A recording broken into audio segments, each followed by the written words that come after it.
नमस्कार। भारत में कुल लोग संक्रमित की संख्या 29,05,823 लोग संक्रमित हुए हैं।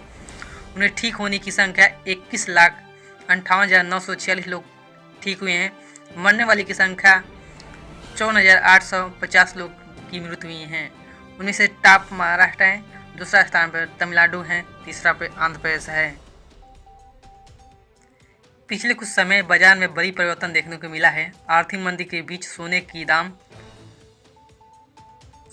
तेजी से उतार चढ़ाव देखा जा रहा है। सोने के बाजार में समझना और उसे निवेश करना आम जनता के लिए मुश्किल हो रहा है। समझ में नहीं आ रहा है कि आखिर कब सोना कब होगा और कब कितना होगा। अंतर्राष्ट्रीय बाजार मामूल धातुओं में बिकवाली के अनुरूप बृहस्पति और गिरफ्तारी शराब बाजार में सोना 1452 रुपये की गिरावट के साथ 52,819 रुपये 10 ग्राम हो चुका है। वहीं चांदी का भाव 1476 रुपये गिरावट के साथ 67,924 रुपये प्रति किलोग्राम हो चुका है।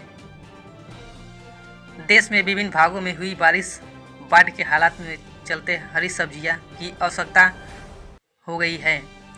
भारी मुनाफा हो गई है। आलू, प्याज, टमाटर समेत तमाम हरी सब्जियों के दाम आसमान चढ़ गए हैं। दिल्ली एनसीआर के बैगन, लौकी, तोरई भी 50 रुपये किलो हो चुका है। फूल गोभी 120 रुपये किलो हो चुका है। शिमला मिर्च 100 रुपये किलो हो चुका है। प्याज को 20 रुपये किलो मिल रहा है। कोरोना महामारी के संकट में घिरे बेरोजगार और श्रमिकों के लिए सरकार ने बड़ी राहत की घोषणा की है। ऐसे कर्मचारियों को उनके पिछले 3 महीने के वेतन औसत 50% तक का लाभ नहीं दिया जाएगा। इस निर्णय को लगभग 40 लाख श्रमिकों को लाभ होने की उम्मीद है।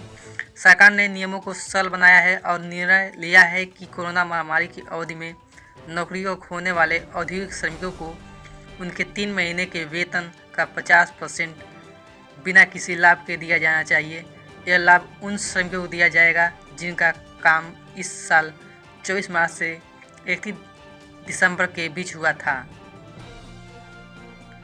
मध्य प्रदेश के मुख्यमंत्री शिवराज सिंह चौहान ने गुरुवार को घोषणा की है कि राष्ट्रीय भर्ती एजेंसी NRA के अंकों के आधार पर प्रदेश के युवाओं को सरकारी नौकरी दी जाएगी। चौहान ने ट्वीट किया है कि अपने युवा बेटे बेटियों के कल्याण के लिए हमने एक और क्रांतिकारी निर्णय लिया है।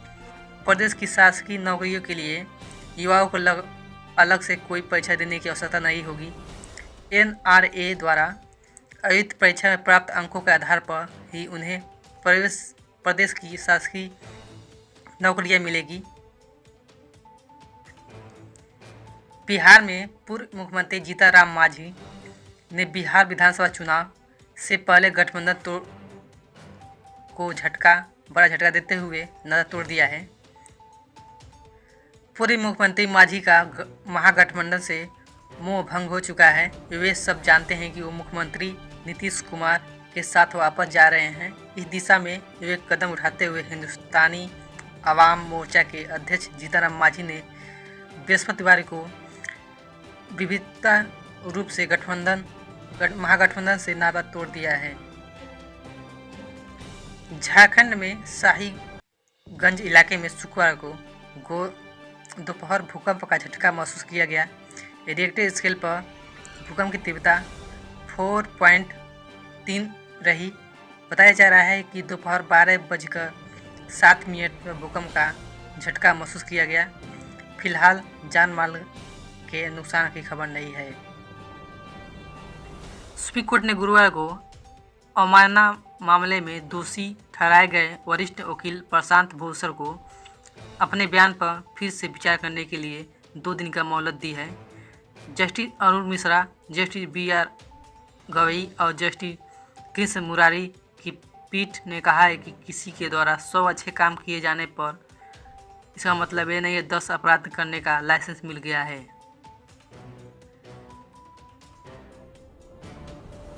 कोरोना वायरस को काबू करने के लिए वैक्सीन बनाने की मोड में रोज नए डेवलपमेंट आ रहे हैं। भारत ने भी इस दिशा में अपनी स्पीड बढ़ा दी है। स्वास्थ्य मंत्री डॉक्टर हर्षवर्धन ने कहा है कि भारत बायोटेक और ICMR की कोवैक्सीन इसी साल के अंत तक मार्केट में आ जाएगी। वही केंद्रीय एक्सपर्ट ग्रुप ने 50 लाख डोज का पहला ऑर्डर देने की तैयारी कर ली है। सबसे पहले हेल्थ केयर वर्कर्स, सुरक्षा बलों और अन्य ग्रुप को वैक्सीन उपलब्ध कराई जाएगी।